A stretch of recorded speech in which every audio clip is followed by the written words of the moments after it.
If you wish to bend the world to your will, first you must bend yourself. The weak chase comfort, excuse their failures, and cling to the illusion that discipline is born from motivation. But motivation is fleeting, discipline is power. It is the invisible chain that binds the will to the command. Marcus Aurelius may have preached about virtue, but Niccolò Machiavelli, will tell you how discipline becomes a weapon, a ruler over the self before it rules over men. These are 10 ruthless principles for mastering self-discipline. Ignore them, and you will be a slave to impulse. Master them, and you will master yourself, over others, and perhaps even over fortune itself. 1. Purpose is the blade that cuts through weakness. A man without purpose is already conquered. Ask yourself, why should you rise at dawn? Why should you sharpen your mind and strengthen your body? If your only answer is comfort, you are unfit to lead even yourself. The disciplined man does not wake because he feels rested. He wakes because his mission leaves no alternative. To conquer yourself, identify your ultimate aim. Be precise. Vagueness breeds weakness. Do not say, I wish to be better. Say, I will gather wealth so I cannot be ruled by hunger. I will strengthen my body so no enemy can break me.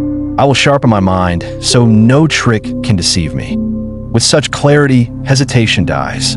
Even the smallest action, writing one page, lifting one stone, refusing one indulgence, becomes meaningful when tied to a greater conquest. Purpose transforms duty into destiny. Without it, discipline collapses into laziness, just as a kingdom collapses without a crown. 2. Trust no one but your own fortune is fickle. Allies will abandon you. Even your body will betray you with fatigue and doubt. Only your will can be trusted. To master discipline, bind yourself to action regardless of mood or comfort. A prince who waits for perfect conditions never conquers. The disciplined man acts whether he feels joy or despair. He moves forward even when his heart resists. Divide your ambitions as a general divides a war into campaigns. Break your goals into smaller battles. Win each one and let momentum build. When your will is the commander and your body the obedient soldier, no setback can overthrow you. To rely on luck is weakness. To rely on yourself is dominion. 3. Consistency is the tyrant of progress. Great empires are not built in a single stroke, but brick by brick.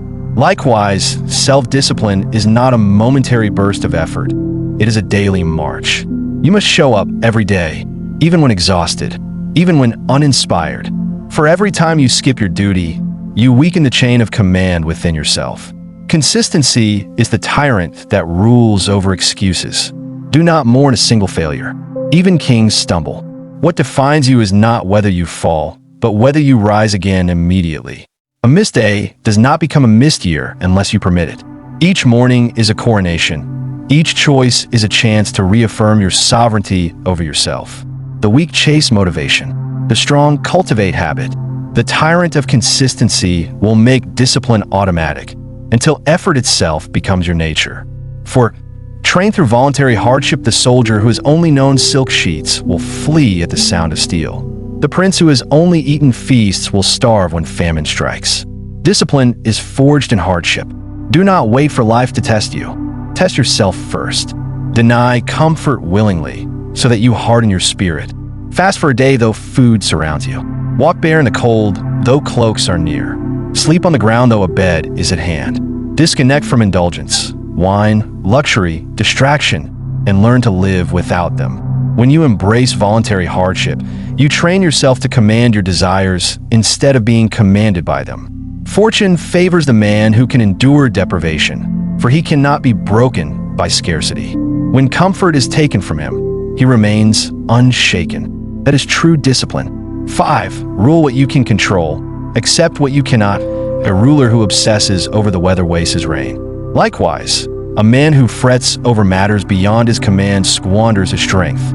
Discipline requires the wisdom to divide the world into 2 realms. What is yours to command, and what is beyond your reach? Control your actions, your responses, your choices. Ignore the rest. If an enemy slanders you, discipline your reaction. If fate deals you misfortune, discipline your resolve. Power lies not in the storm, but in the pilot who steers a ship regardless of it. The weak are distracted by what they cannot change. The strong devote themselves entirely to what they can rule. And in this focus, they find unshakable strength. 6. Reject the chains of victimhood. Excuses are the lullabies of slaves. I was born this way. My parents failed me. The world is unfair. These are the words of men content to remain conquered. The disciplined man refuses to play the victim. He accepts that life is brutal, that others may betray him, that fortune may strike against him. Yet he takes command regardless. Blame does not build empires. Ownership does. Even when fault is not yours, the responsibility for your life remains yours alone. To wallow in self-pity is to kneel before fate. To act despite unfairness is to seize power from it. Reject the chains of victimhood. The man who commands himself commands his destiny. 7. Master the art of delayed gratification. The common man obeys his appetites. He devours pleasure the moment it appears, like a starving dog at scraps. The disciplined man restrains himself, saving his hunger for a greater feast. Understand this. True power lies not in indulgence, but in restraint. The general who holds his troops until the perfect moment crushes his enemy. Likewise, the man who postpones pleasure multiplies its reward. Train yourself to endure temptation. Refuse the sweet now for the victory later. Each act of restraint sharpens your will until you no longer beg for indulgence, but command it at your chosen time. The weak chase comfort. The strong delay it, knowing that the ultimate satisfaction belongs only to those who wait. 8. Silence the naysayers. When you rise above mediocrity, the voices of the small will howl. They will sneer, criticize, and scorn your ambition. Why? Because your discipline condemns their weakness. Do not waste your power appeasing them. The barking of dogs cannot stop a lion's march. Only the opinion of the wise should concern you. The judgments of the petty are beneath notice. Guard your mind as a fortress. Do not permit the arrows of fools to pierce your focus. To grant weight to their words is to hand them your power. Discipline means not only mastery of your own actions, but mastery over whose voices you allow to enter your court. Let the naysayers rot in their mediocrity. Your silence will be your answer, and your success will be their punishment. 9. Choose models of strength, not weakness. Say man alone is blind. To strengthen discipline, you must choose whom to emulate. But be ruthless in this selection. Do not follow the masses. They worship comfort. Do not follow the weak. They excuse failure. Seek instead those who embody strength, cunning, and endurance. Study how they built their power. Borrow their methods. Adapt their strategies. As a prince studies great rulers of the past to learn statecraft, so must you study the disciplined masters of your craft. Ask yourself, who has already conquered the weaknesses I battle? What can I steal from their example? Surround yourself with men of iron, and you too will harden into steel. 10. Judge yourself more harshly than fortune will. Discipline is not only action, it is reflection. Each day, you must become both ruler and judge of yourself. Review your actions with brutal honesty. Where did you command yourself well? Where did you falter? What weakness crept into your court today? Write it, admit it, resolve it. Tomorrow you must do better, but do not indulge in self-pity. Even kings forgive themselves when mistakes are made, for self-pity paralyzes. Discipline means correction, not despair. Celebrate your victories, however small, and multiply them tomorrow. Recognize your failures, then strangle them before they grow. Each day of reflection sharpens the blade of self-mastery until discipline becomes your nature. The man who governs himself in the evening rules himself in the morning. Discipline is not a virtue for dreamers. It is a weapon for rulers. The man who governs himself becomes untouchable, unstoppable, unconquerable.